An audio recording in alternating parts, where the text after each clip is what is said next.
When you strip away the noise and the bright lights, it's just the game you loved as a kid. Wilson just released its new ad for the Caitlin Clark signature basketballs, and honestly, it's cinematic in the best way. Fast, clean, emotional, and memorable. Fans aren't only reacting because it's a well-made commercial, though it absolutely is, but because it captures something larger in under a minute, the Caitlin Clark effect. It shows why her supporters connect with her, why she matters, and why so many people see her as the current face of the WNBA's mainstream moment. I don't think you could have a more perfect, a more perfect promotion campaign for anyone as what Wilson are just doing for Caitlin Clark. It's been legitimately perfect. And it's not just the ad. The product itself feels engineered around her identity. The details are so intentional that you can tell Wilson didn't treat this like a generic endorsement. They tried to tell her story through design choices. I'll break down the specifics in a moment, but here's the headline that stops people in their tracks. Caitlin Clark is only the second basketball player ever to receive a Wilson signature basketball line, after Michael Jordan. And once fans heard that, the obvious comparison started trending in people's heads. If she's being treated like that by Wilson, why isn't Nike treating her like that in footwear? Where the hell is Nike? Where are you, Nike? Because here's the part that makes zero sense to a lot of fans. Despite being arguably the most visible female athlete on the planet right now, Caitlin Clark still doesn't have a signature shoe. Not a colorway. Not a limited player edition.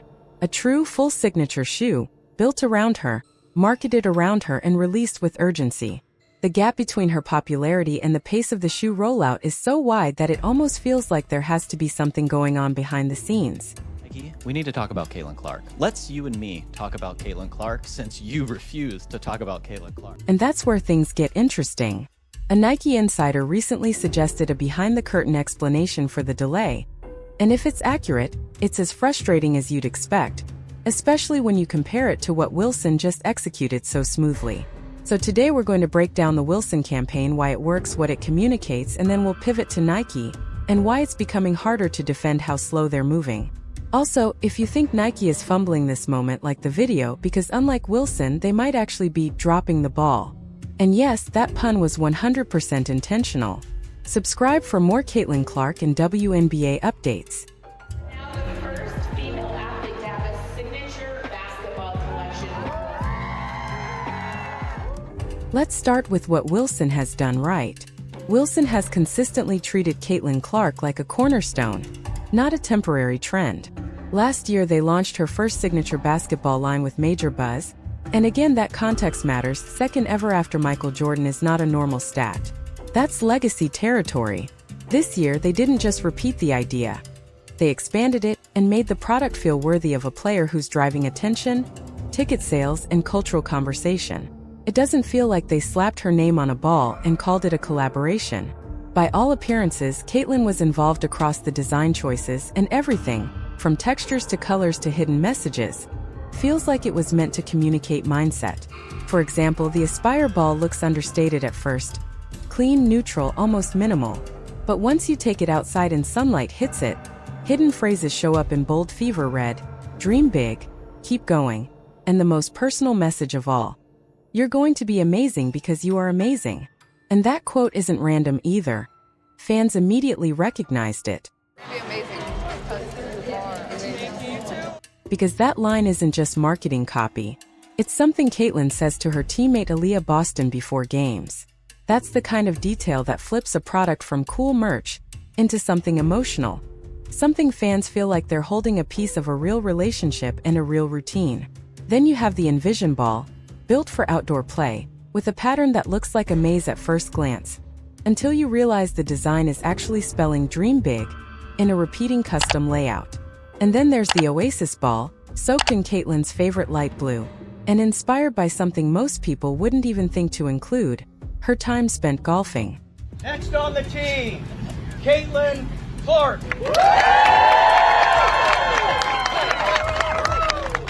Yes, golf.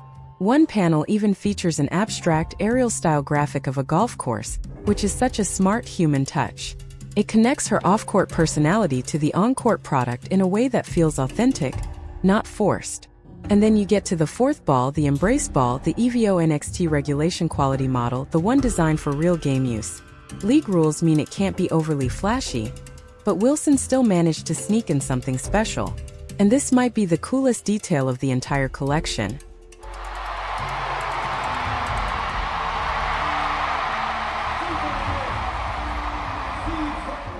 Around the air hole, and inside the Wilson logo, there's a light blue sunburst pattern that's actually a decibel meter graphic built from real crowd noise recorded during an Indiana Fever game. Think about that. The roar of Caitlin's fans literally embedded into the ball's design. That's not just aesthetic, it's symbolism. It says, her fanbase isn't background noise, it's part of the story. And honestly, Wilson could have stopped there and it still would have been a win. But they didn't. Because the campaign didn't end with product design, they dropped a commercial that ties it all together. Chance of defense by the Sparks fans. 6 on the shot clock. Clark, a deep 3. Feet on the hardwood, basketball in hand, guiding you, inspiring you, working on the player you dream to be. Because the ball will always bring you back to your favorite place.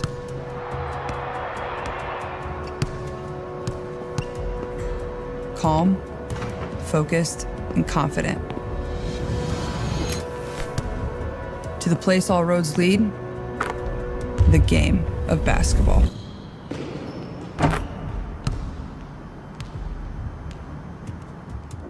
The ad itself feels like a short film. It frames basketball as a place you return to, the hardwood, the ball in your hands, the focus narrowing, the outside world fading. It's not look at Caitlin's fame. It's look at Caitlin's relationship with the game. And that's why it lands. Because it doesn't rely on spectacle. It relies on emotion, rhythm, and the truth that for players like her, basketball isn't something you do. It's where you belong. There is no better way to promote Caitlin Clark. She doesn't need any promotion of pre-game fits. There doesn't need to be any, even a Nike terrible promotion is like, you can't win, so win, while ignoring her. You don't need to see, there doesn't need to be any of that crap. There doesn't need to be any bells and whistles. All you have to do is promote basketball. Now I'm going to get into Nike and why it's becoming clear they're wasting time. But before we pivot, there's one key point we need to underline. Wilson's entire approach is basketball first. The love of the game, the work, the joy. That's the formula for Caitlin Clark. You don't need to overcomplicate her brand. You don't need to manufacture a persona. You show her doing what she does best and people show up. Caitlin, every shot you make is one less that I have to do. You climb the mountain high. And that's always been the core reason she resonates. Caitlin's brand doesn't feel curated in a corporate boardroom. Feels earned.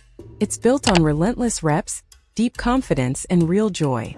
She's intense but not fake intense. Competitive but not performative. And that combination is magnetic. Fans don't just watch her because she's talented. They watch her because she looks like she genuinely loves it, and that love translates through the screen. I think at times the hardest part is just not being able to be involved in practice. I love practice. Not a ton of people always enjoy coming to practice every single day, but that's something I really enjoy. I really enjoy coming out here and competing every single day with my teammates. That's probably honestly what I miss most. Obviously I miss the games. That goes for anybody that's ever hurt, but I love practice. I love getting better. You can even see it in her non-basketball content. Look at her Dude Perfect collaboration, millions of views, and the appeal isn't fashion or drama. It's skill. It's challenge. It's the satisfaction of watching someone chase impossible and make it real. That's her lane, and fans live in that lane with her. Even when she talks about her injury, the answer she gave tells you everything about how she's wired. When asked what she misses the most, she didn't start with fame, attention, or even games. Yeah, I think first and foremost, one of the things that, I knew about her from afar, but just seeing it on a daily basis is the way she works. We talk about work ethic a lot, but work style is another thing. And she doesn't waste reps. She literally does embody that how you do anything is how you do everything, whether it's a ball handling drill, or a shooting drill, or setting screens. She approaches it with such a discipline that she doesn't waste time, and I appreciate that. So it's been nice and refreshing being in the gym. She said the hardest part is not being involved in practice, That she loves practice, loves competing every day with teammates, loves getting better. That quote matters because it confirms what people who followed her already knew. She isn't addicted to spotlight. She's addicted to improvement. For a superstar, that's the most dangerous and the most bankable mindset there is. Yes, but she was in the backyard. She was putting in the same time, sometimes same maybe more than you were. Right. I can't fault her for what she was given, but look, as much as she was given, you can't tell me if that door would have swung the other way where she didn't live up to the hype. Right. Come on, folks are still waiting for her to fall. Exactly. Come on. Yep. And we've seen that mindset for years. Caitlin Clark is built for continuous growth. She dreams big, sure, but she backs it up with daily work. That's why coaches trust her. That's why teammates follow her. And it's why her success hits different. It doesn't feel like a viral moment.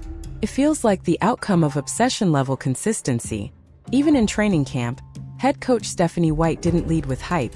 She pointed to Caitlin's preparation, her discipline, and how she shows up every single day ready to improve. Nike seems to be continuing to fumble the bag when it comes to Caitlin. She still doesn't have a signature shoe. The merch is very limited that they put out for Caitlin Clark, and a lot of fans are wondering why. And if you've been paying attention, that becomes the ultimate rebuttal to the tired narrative that Caitlin was handed anything.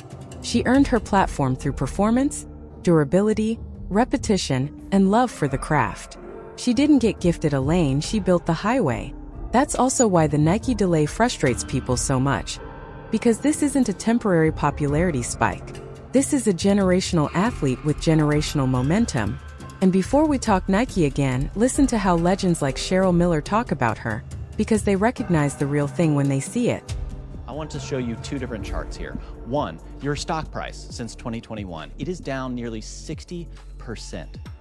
Your executives and the people who are making these decisions, their stock options are worthless. Meanwhile, you have the single biggest needle mover in all of American sports since Michael Jordan, and you have somehow convinced yourself that you need to slow play this. From start to finish, Wilson understood who Caitlin Clark is, not just as a player, but as a person. They didn't just create a product. They created a message fans can feel. And the end result isn't only cool, it's inspiring. Which brings us to the brand that should be absolutely dominating this moment with her. Nike. 17. Because you would think that with Caitlin having Michael Jordan-level magnetism, she'd already be lacing up her own signature model right now. You'd think the rollout would be aggressive, loud, and fast. Especially when you compare Wilson's storytelling, personalization, and speed. So what is Nike doing? Yes, a signature shoe is reportedly in development. But Caitlin is already one of the biggest stars in American sports. Jordan got Air Jordans as a rookie. LeBron had a signature shoe immediately. When Nike sees a once-in-a-generation athlete, they typically sprint, not walk. Waiting this long feels like it makes no financial sense, so I refuse to believe it's simple incompetence. There has to be a reason, and now we might finally understand the why.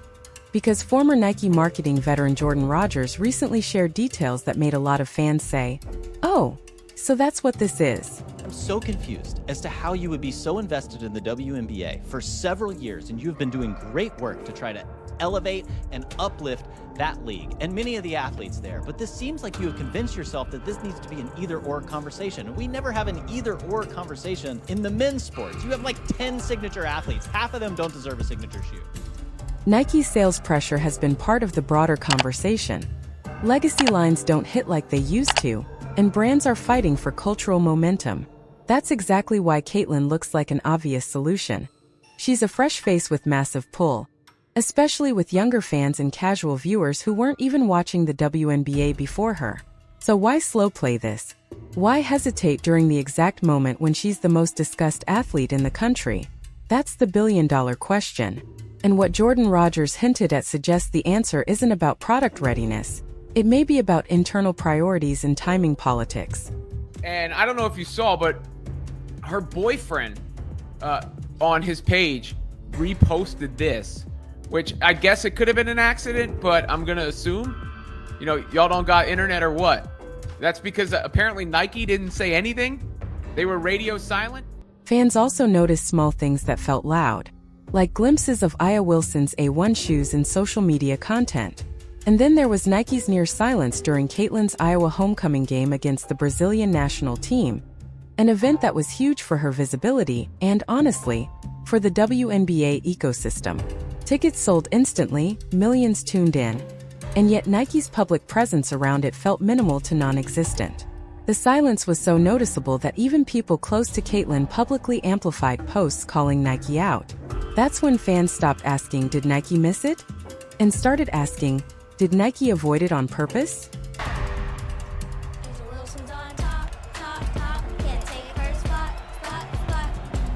Because when people around an athlete feel comfortable hinting that something is off, it usually means they're seeing the same pattern fans are seeing.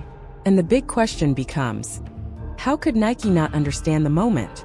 My view is they understood it perfectly, which is why the timing around Aya Wilson is important, because the next piece makes the entire situation look less like oversight and more like strategy. Your tagline in that was "You can't win, so win."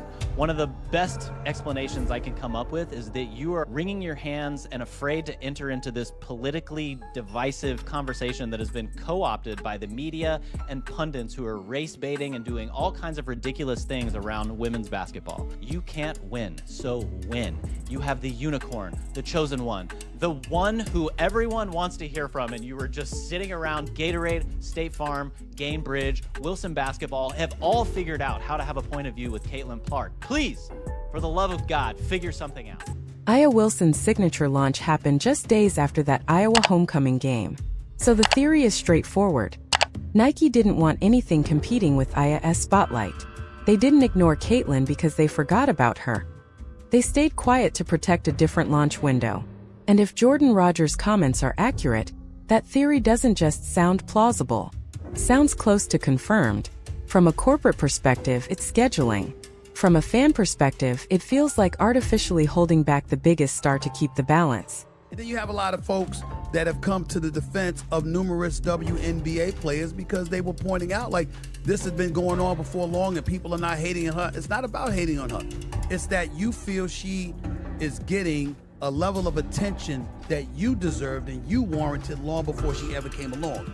And that's where the conversation turns from marketing into politics. Because now people feel like the same tension fans have discussed inside the WNBA is bleeding into the brand world too, where momentum is being managed instead of maximized. A lot of commentators have addressed it, and Stephen A. Smith has been one of the loudest voices framing it as a massive missed opportunity. Whether people love his style or hate it, the core point he makes is simple. If you have a once-in-a-generation draw, you don't treat them like a problem to be contained, you treat them like a wave to ride. Jordan. Kobe came along, there was resentment. I mean, the list goes on and on. It happens. There really does seem to be an undercurrent of entitlement and jealousy around Caitlin's attention. To be clear, I don't think most players dislike Caitlin as a person. Many respect her talent because they can see how real it is. We also hear supportive voices from legends, analysts, and fans who appreciate what she's doing for the game. But resentment exists, and it's not subtle. Some of it feels like frustration that the spotlight shifted so quickly, and it sometimes appears the league itself has been slow to fully embrace the momentum she created, even though that momentum benefits everyone. And if Nike is operating with a similar playbook, that might explain the reported timeline, delaying Caitlin's signature shoe until 2026 so other releases, like IRS, get room to breathe. Because Nike knows the moment Caitlin's shoe hits, it could dwarf other signature drops immediately. Not just among WNBA diehards, but among casual fans who buy what's culturally hot. So yes, it smells like politics, and it might be costing Nike and the WNBA. Because every time Caitlin shines, the league shines with her. Teams benefit, sponsors benefit, players benefit. Slowing that down doesn't protect the ecosystem.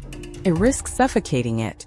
We've also heard claims that Caitlin Clark's presence could be worth close to $1 billion in total value to the league ecosystem in 2025 when you factor in attention, ticketing, media, and sponsorship momentum.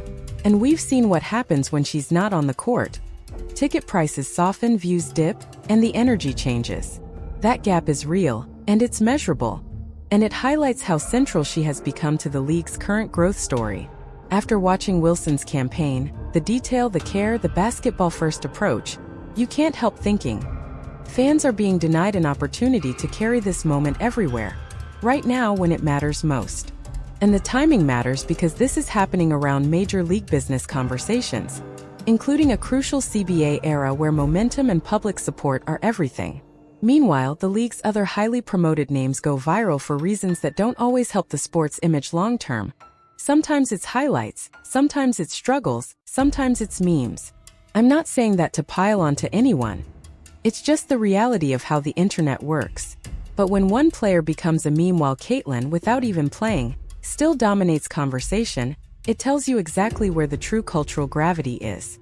Because when the league tries to force a same-level narrative, but performance and fundamentals don't match the marketing, casual fans don't respond with loyalty, they respond with jokes.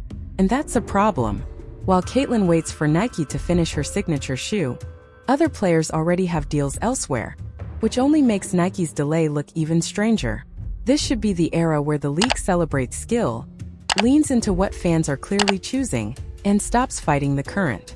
At some point, the WNBA and its biggest sponsors have to look in the mirror and ask the obvious. Why are we resisting momentum instead of maximizing it? It's time to set the jealousy aside and win with the star the world already chose. And Nike might want to take a page from Wilson, which, excuse the pun, actually had the balls to execute. If you're still here, drop a basketball in the comments so I know you made it to the end. Thanks for watching, see you next time.